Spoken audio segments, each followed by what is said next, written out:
Hey guys, Drift0r here, and this is the long-awaited start to the next Epic Dream series. The first one I told was probably the most epic dream that I've ever had, and I titled it The Most Epic Dream for a reason. This one here is slightly less epic, but it is very long, and I think you guys are going to enjoy it a lot. The gameplay that you're going to see to start with is me kicking ass on Summit again with dual Scorpions again, and there is a reason for that I'll explain later why I'm using the Summit footage, or it's new Summit footage, but you guys have seen this so much. And do bear in mind that this is a very old dream that I'm recalling from memory. It's going to seem a lot like the manga or anime series Bleach, if you've ever watched that, but this happened a long time before Bleach was ever written, before they even started writing Bleach, before I even read manga, so it's not... I'm not ripping that off. It's going to seem like a very Americanized version of that, but with more Christianity elements instead of standard Shinto Japanese stuff. Anyway, I'm totally wasting time here. Let's go straight to the story. This story takes place in, I would say, about 2004 or maybe 3. I am a sophomore and junior in high school, doing my standard high school thing, going to class, not doing my homework very much, playing football, sports, being socially awkward, the standard thing that most gamers are. Well, that's a bit of a generalization, but that was me, socially awkward, not very well accepted, very loudmouth, getting in trouble a lot, that sort of thing. And life was very predictable. It was very repetitive. I did the same thing every day. I would wake up in the morning. My dad would have one of about 2 or 3, maybe 4 different kinds of breakfasts ready. I'd eat my breakfast, go to school, take my classes, do my tests. I went to a private school, so we had tests every single day. I got really tired of that after a little while. And, well, I didn't even see this camper. He got me. You know, I'd go after school was done, I'd do my football practice, do my exercise, and come home, do my homework, go see my friends, go hang out, do video game stuff, play Xbox Live. I was heavy into clanning back then. I believe I was probably doing Counter-Strike on Xbox. Yeah, actually, I was doing Counter-Strike on Xbox at the time. That's a very important fact for later in the dream. And it was very, I guess, routine, very comforting in my routine, but my routine was also very boring. I got tired of it. Wake up every day. What I got for breakfast? Okay, sausage biscuit. Tuesday, Wednesday, Thursday, Friday, sausage biscuit. Pancake on a stick, sausage biscuit every day. Test. Football. Same friends, same place. Same friends, same place. Over and over again. Same thing. And I was getting very tired of it. This was a little bit of how my life was going. It's a little bit more exciting than that, but in my mind, in the dream anyway, it was exaggerating and exacerbating this problem. Fire always scares me right there. When I run through it, I'm always worried that I'm running through the enemy fire and not the teammate fire. So you have to be careful with that. And one particular morning I woke up, not unlike any other particular morning, get up, slog through breakfast, take my shower, realize that I haven't done my homework, so I'll have to do it in the 10-15 minutes before class or in a different class while I'm not paying attention. And whatever. So I get all my backpack ready and I start walking out the front door of my house toward my truck. And the way my house is set up, I have a standard driveway and it slopes very slightly downhill, and my truck is on the right out in some grass. So I'm just walking my truck, minding my own business, and all of a sudden I stop because something feels a little funny, something feels a little bit off, a little bit wrong, and then I realize that I'm taller than I should be. I'm not growing, this isn't a Gigantor dream, but I'm a few inches higher off the ground than I should be, and when I look down, I realize that my feet are actually floating a few inches off of the ground, higher than they should be, a few inches. It was as if I was walking straight forward on a plane and that I didn't have to obey the rules of gravity, and this tiny slant downhill on the driveway might as well have not even been there. I was just walking straight like I was walking on glass or walking across water like Jesus. And this was confusing. I just looked really closely and I tried to put my foot down and push, and I was pushing on the air, but the air was solid like concrete. I couldn't push past it. I couldn't break the plane of the air. I couldn't step down to the ground, which was weird. So I'm like, okay, well, I'm going to turn around and walk back to my house and get my feet back onto the ground. So I turn around and I lift my foot to step down and to step back over to the grass, but when I do, my foot gets stuck at its highest lifting position. I lift it up 4 inches and it doesn't go any lower, so I push down and I step up, and the same thing happens with my other foot, and I'm like, oh god, maybe, I'll just go to the left. This is weird. I'm, starting to trip balls here. Was there some sort of special mushrooms in my breakfast that I didn't know was there? Repeat this process a couple of times. Every time I pick my leg up to a certain level, that's where it sticks. I can't push my foot down lower. So after a little bit of trial and error, probably a little bit more trial and error than I should have done, I'm about 4 or 5 feet off the ground, just kind of floating in the air, standing on an invisible plane. This is really, really confusing to me, and I picked up an Uzi in this game for some reason. I have no freaking clue why I did that. Such a bad gun, but at least it has a silencer, good for hip firing when I have steady aim. So this is bad. I'm standing 4 feet off the ground. I'm practically flying, floating, might be high, no clue what's going on, and I can't go back down. No matter what I do, I can't go back down. So I'm trying to learn really quickly, trying to adapt, and I figure, okay, well, maybe I'll just go back up. I'll see how high up I can go. So I pick my right leg up as high as I possibly can, almost twice as high as I was already standing, and it kind of sticks in the air, and I'll pull myself up like I was taking a step on a gigantic step, like when you're a toddler and you're going up old steps in an old house. And I do this a couple of times. I'm like, all right, well, you know what, fuck this. I'm just going to jump up and grab and see what's there. And I jump up and I grab, and I'm now holding on to an invisible, imaginary, empty bar. Wow, look at that. Uzi would do some work. How did I do that? Must have been like a boss. MLC Stealth got a double kill. Pick up some more ammo. And now I've managed to pull myself about 20 feet in the air, so there I am, middle of the suburban neighborhood, just kind of standing in the air, tripping balls still, not sure what's going on. And I'm like, okay, well, I really, really need to get down before I piss my pants, because this is really, really scary. And I try and go down, and I get really mad, and I just try and jump and kick, and I'm just managed to pull myself up in the air higher and higher and higher, and no matter what I do, it doesn't seem to be working, doesn't seem to be helping me get any lower at all. Wow, that was a big mess of people. Shouldn't have gone at them with an Uzi. And at some point in this process, I slip and fall, and I'm expecting to fall down and hit that hard plane, but that doesn't happen. I fall right through that plane, falling down all 25, 30 feet. Oh my god, it's so cute. So I'm distracted. I looked over at my dog, and he drug my pillow off my little gaming couch and my blanket and made himself a little nest, and he's all snuggled up in it with his little doggy face. Oh, you're such a good boy, Ozzy. But falling straight down, panicking. I don't know how many of you have ever fallen from a tall height, a high height. It seems a repetitive word to say. But there's this sense of, oh shit, this is really going to hurt in your head. This, oh my god, what if I land on my neck and die? What if I'm paralyzed? What if this is it? What if this is where I die? I die from something stupid like falling. And as I'm falling, I roll over, falling all the way down. I can see the ground coming, and I'm panicking. I'm like, oh shit, and I put my hands out to block the ground because I know it's going to hurt. I know I'm going to break my arms, but at least I won't break too much of my face, and I freeze. I stop. I'm hovering above the ground now just a few inches above my hand, panicking, still floating in the air, and I'm very glad that I didn't hit the ground, but also still concerned that I'm floating, which is a bad thing. And I'm starting to maybe kind of get the hang of this flying thing, maybe get a little bit more comfortable with it. And using just my hands that I was pushing off with, I move my right hand to the right, and I start rolling back over to the right slowly now that I'm looking up into the air. The game has now changed. What you're seeing now is me and my little brother, Slothful Tomb 33, I believe is his gamer tag, and we are playing here on, what's this map, Kino der Toten. For some reason my settings are a little bit screwy and the darkness levels are really high. He's not really played hardly any Call of Duty, and he's never played Zombies Online, also playing with a satellite internet connection and no microphone, so the teamwork here is very limited, and the lag is really high, and for some reason my brightness settings are screwed up so I can't see balls. This is playing under a lot of very adverse conditions, and we don't end up going very far, but I just thought you guys might enjoy a little change up in the gameplay. So, now floating on my back, I push both arms forward to pull myself up, and I'm now floating upright in the air, and I'm like, okay, maybe I'm starting to get the hang of this. I'm just starting to think of maybe, like if I'm Superman, maybe I can just fly straight up, and I just slowly start to lift up like David Blaine does on his little street magic shows.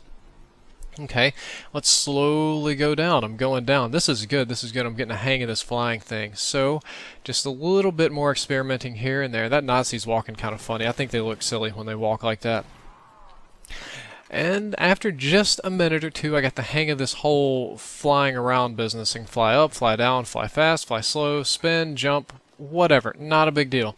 Now, I don't know how many of you would react this way if you learned how to fly in about 15 or 20 minutes, but and when I was 16, I guess I'd be 16, 17, when I was dreaming this dream, the first thing I could think is, man, fuck school. That's the most boring thing I could possibly do. I'm going to fly all over town. Hell, screw this town. I'm going to fly to a big city and fly around and pick up chicks and do awesome stuff. I'm going to end up on the newspaper. The president's going to hire me to fly over North Korea and spy on shit. This is going to be the most fun ever. I got downed really bad here.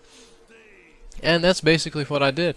I just hovered up and I was like, alright, now which way is Memphis, Tennessee? That's the closest big city to me. And I'm just looking at the roads all around me trying to guesstimate which way to go. And I'm like, well, even though I can fly straight, I'd probably better follow the highway in case I get lost. I don't want to get lost. And it's about that time that, well, my brother goes down over here, I have to get him, that I start to hear a slow rumbling, a really abnormal grumbling in the ground, like a minor earthquake. For those of you that live in California, I experienced a very minor one out there, and when it happened, it was in the 90s. Everybody decided to loot everything, and they stole the fat-free cheese from my trailer, but left all the candy, which was unusual. And the rumbling gets louder and louder, and instead of flying off, I'm curious. I want to see what the hell this is. Did my superpowers cause an earthquake? What the fuck is going on here today?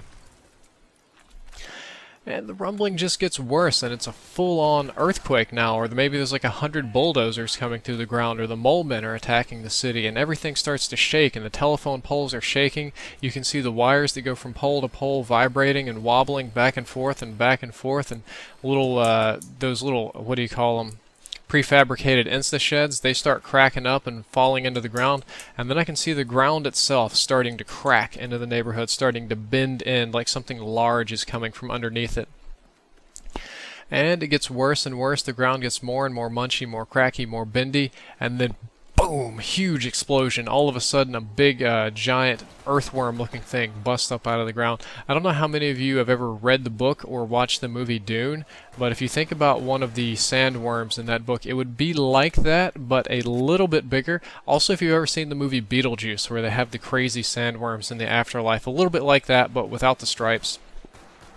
And this huge, monstrous thing, it must have had a mouth, I don't know, I'm just going to guess 50 yards in diameter. Colossal beast bursts up out of the ground and arcs up out of the ground, I don't know, 100, 200 yards, arcs back down a couple hundred yards away and smashes back in like a dolphin jumping out of the ocean. I'm just going to really clean up these zombies here. They're just coming at me in a little straight line. I got my pistol. And it's like it's swimming in earth and tearing up the whole fucking city as it happens. And I take a closer look, and on a closer look, I realize this isn't just a giant earthworm. This isn't just a giant earthworm. What am I saying to myself? But there's something else wrong with this creature. Something creepy. Something wrong with it. And when I look closer, I realize that it doesn't actually have skin, nor is it skinless. It's a compilation of thousands or millions of people and parts and animals. It's just muscles here, a jawbone there, eyeballs, arms, legs, bits and pieces, spleen, stomach, just a whole nasty amalgamation of hundreds of what I'm assuming were people or maybe monsters at a time. It had a couple of very large snapping mouths that should have never been there or should have never been on any animal that I've ever seen unless it was part of a great white shark or something, smashed into this one gigantic being. It was like something had collected them and stitched them all together to make this giant monster, and all of their writhing and screaming in pain was starting to make this work. And when I realized that the rumbling wasn't necessarily all the ground, but the screaming and the mouths, all of the mouths of all the parts and on this thing, and drooling and leaving, that it wasn't like slime or pus that it was leaving in a little trail. That was blood and guts and bile and drool and all sorts of other disgusting things. And even though I have superpowers now and I can fly, my mind once again says, you know what? Fuck that. I think I'm gonna fly as far away from this disgusting, horrible, scary thing as fast as I possibly can, and I'm getting right the hell out of here. So I start trying to make a beeline in the exact opposite direction, but I start losing my juice. I can't fly forward anymore. I'm not falling out of there. I'm not sinking. I just can't go away, and then slowly coming to a complete stop. And then I realize that I'm starting to be pulled toward the giant, scary earthworm monster thing. This is really not a concerning action here. I'm sorry, this is really not a comforting action. I'm not happy about this. I'm starting to panic. Like, no, come on, please fly faster, please fly. We gotta get the fuck out of here. And I'm struggling using my newfound mental flying powers as best and as I possibly can to get away, but it's not working. I'm going back toward the thing faster, sucking me in. Starting to panic. Now I'm getting closer to it than I was before, and I'm trying faster. I can't even turn around anymore. I was going feet first. Now it's sucking me in head first, and I'm starting to really trip balls and panic. And when I get closer to it, I can see more of the grimy details of this thing. More people, more parts, more arms reaching, more feet kicking, more eyeballs spinning around like crazy, and wings and mouths and traps and snaps. And oh, what a disgusting, disgusting creature. If you've ever seen The Thing, and remember in the beginning where it eats all the dogs and like sucks them in and then rips their skin off and uses the dog parts to attack people, it kind of looks something like that. Me and my little brother are going to reload and get some ammo here. He's never really played this before. And I'm really starting to get scared, really starting to panic, and I'm getting closer, closer, closer, and right when I'm about to touch it, right when one of those big mouths starts snapping at me, my path changes just a little bit, and I take a quick dip down underneath. So now I'm going underneath the arc of the worm, swinging back up into the air, and it's starting to pull me toward high school. Whatever it is that's starting to pull me is pulling me toward the same high school that I wanted to blow off earlier, that I didn't really want to go to because, you know, I can fly now and have better things to do and I won't need a high school education. And unfortunately, as I look at the monster, it seems to be heading in the same direction that I do at about the same speed. So I get pulled all the way to my high school. I'm flying really high in the air and I can see the monster down there below me. I'm just slightly ahead of it. And it comes and it hovers and drops me off at the, let me see, which wing of the building. Let me get this straight in my head so that I know how to tell this story properly. Yes, it drops me off in the junior high wing of the high school building. My high school building was essentially a big T, with the top part, the cross of the big T, divided in half. Left side junior high, right side high school, and the very middle of it was more administrative, study hall, cafeteria regions. It was a relatively small school. I mean, it's a private school in Mississippi. They're not very huge if you've been to any of them. And I can see the earthworm, the scary fucked up earthworm, arc over the building all the way over to the ground in the high school and just plunge in over there, and it's still going. It's just snaking its way into the ground and not coming back out. It's just all going over there. And I just like, okay, you know what, been dropped off here, gonna fly away, fly, come on, fly, fly, fuck, I still can't fly. Okay, well now I'm stuck on the ground and I have no clue what to do. I don't know where I'm going or what I'm doing, but I figure it's safer inside the building than on the ground, so even though I have to go a little bit closer to Mr. Earthworm from hell, I'm just gonna go inside this building if it's unlocked, hope it's unlocked. And when I did, I opened the doors. It was unlocked, thankfully, and there were no people there, though I can't blame them. If my city was under attack from a giant Godzilla-sized monster, I don't think I'd be going to high school either. It just wouldn't be happening. I'd be panicking and shitting my pants and trying to get away like I was earlier, trying to save my little brother here, but I think we both end up getting killed because there's just no space to escape. That's the game over. We only made 8 rounds. After this, we're going to be moving into Dead Ops Arcade, which I don't play very much, but is very fun, and it was easier for him because you don't need as much bandwidth to play this game, so we could actually work together a little bit better here. And on the end of this was very disappointing. I clutched it, and then I ran into an electricity pole like an idiot. And inside the high school, all the lights are out, as to be expected when nobody's there, except for one room. One room still has the lights going on. There's my little brother. He doesn't know how to shoot, so he was hitting the triggers and flying and dropping his bombs like crazy. I had to tell him it's like Geometry Wars. He already got down. Silly Donnie. His name's Donnie, by the way. So, what am I saying? Yes, all the lights are off, all the hallways empty. It's a total ghost town, except for one room in the junior high end of the hallway, about midway down. The lights are on, just kind of weird. All the other doors are closed, all the other lights are off. That room, the lights are on. And maybe I'm just playing by dream logic now, so I decide to walk down the hall and go into the room.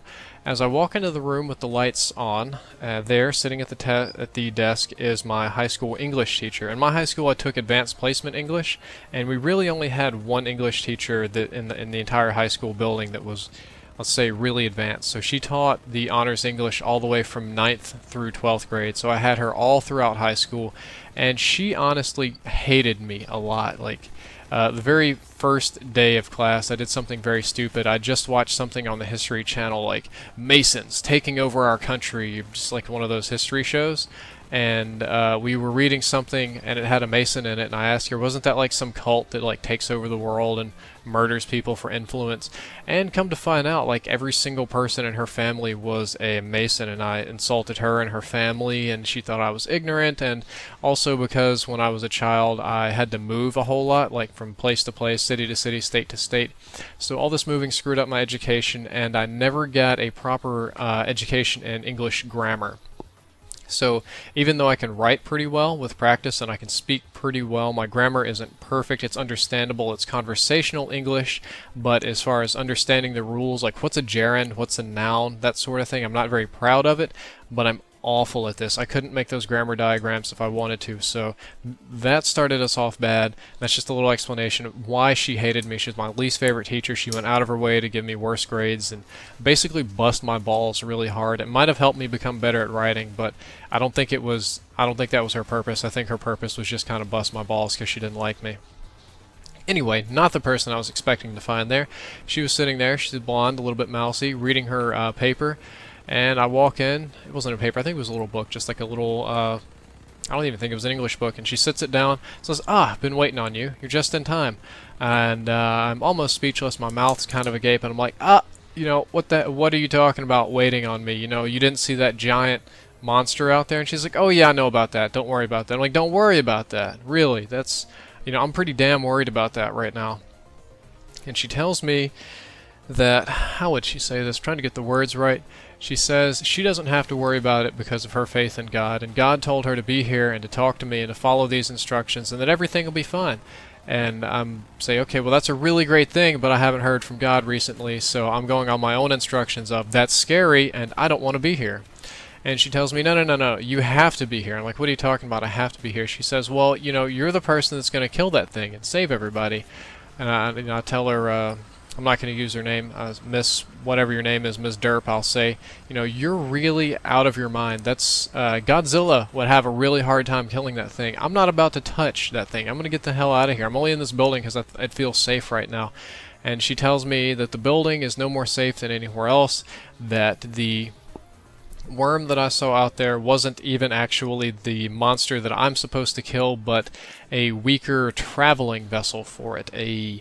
How would I say, kind of like, you know, you ride a dark horse, the bad guy rides a big scary horse, kind of like that. That's the horse that the monster rides in on. And I'm not very comforted by this, and I'm getting a little smart-ass with her, so I'm like, alright, so how am I supposed to just go and kill this giant monster out there? How is that supposed to happen? And she's pretty bright, she doesn't like me. She's like, well, you know, you flew here, didn't you? And I can't really counter her logic there that something abnormal is going on. I'm like, well, yeah, I flew here, check, but that doesn't help me kill a giant monster. And she's like, well, that's just the beginning. She tells me that God has chosen me. Oh my God, Cosmic Silverback, gotta get out of there. That God has chosen me, of all people on Earth, to be a demon hunter, to kill demons, to send them back to hell where they belong. And I ask her, you know, I don't really want this job. And she tells me that I should want this job, that it's an honor, that it's a blessing. And I say, no, it's a scary, dangerous thing, and I don't want to do it. And she says, you don't understand. Most people spend their whole lives not knowing what they want in life, not knowing what their purpose is that God has laid out for them, not knowing what they're best at. You get it handed to you on a silver platter. You know your purpose, you know what you're good at, you know what God wants you to do, you know what everything is that should happen, and all you have to do is accept it and roll with it. And I say, I don't want to accept it because I like living. I don't like, you know, fighting demons from hell or anything like that. I kind of like staying alive and healthy and happy. This doesn't sound like any of those things to me. And she tells me that I don't have a choice, that I'm going to do it.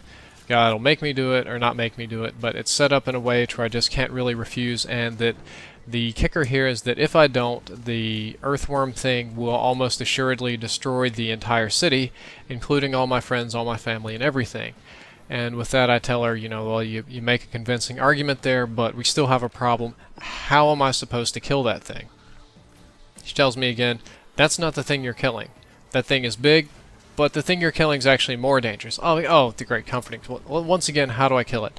She says, okay, well, it's time for me to give you your weapons. And she, there's like some sort of drawer in the desk, like a really huge one that shouldn't be a part of the desk. She just pulls it out. There's a big wooden box, picks the big wooden box up, slams it on the table, opening the latches, rolls it back, and there is a very large sword in there. It looks kind of like a katana, but not quite. I think the closest, I got a lot of nukes there, the closest approximation that I've ever seen is if you've ever watched the Vampire Hunter D animes, he has this very, very long sword that's kind of like a weird hybrid between like a Sephiroth longsword or maybe like a European claymore. It has a few attributes of both, double-sided, very slight curve, very long, handle has a sheath to protect the hand, but otherwise very indistinct. Black sword, dark wooden box. She hands it to me, and even though the thing obviously should have weighed 40 pounds, I know katanas are light, but it felt very light in my hands. It felt butter knife light, like it was just kind of a part of me. And I mentioned this, and she's like, yeah, of course it does. It was made for you. This is the sword that you're supposed to have. So, okay, I'm still a little skeptical, still a little angry, so I'm like, okay, Ms. Derp, I've got a sword now. Am I just supposed to go out there and hack that thing up? And she says, basically, yeah, that's what you're going to do, but you've also got your ability to fly. And I'm like, okay, well, I have a sword. Is there anything else that you can give me, anything a little bit more, useful or modern? And she says, well, we expected you to say this, so we did get you a little bit something special here. She pulls out another box from another drawer, a little bit smaller. This one comes, I forget, it has some company name on it.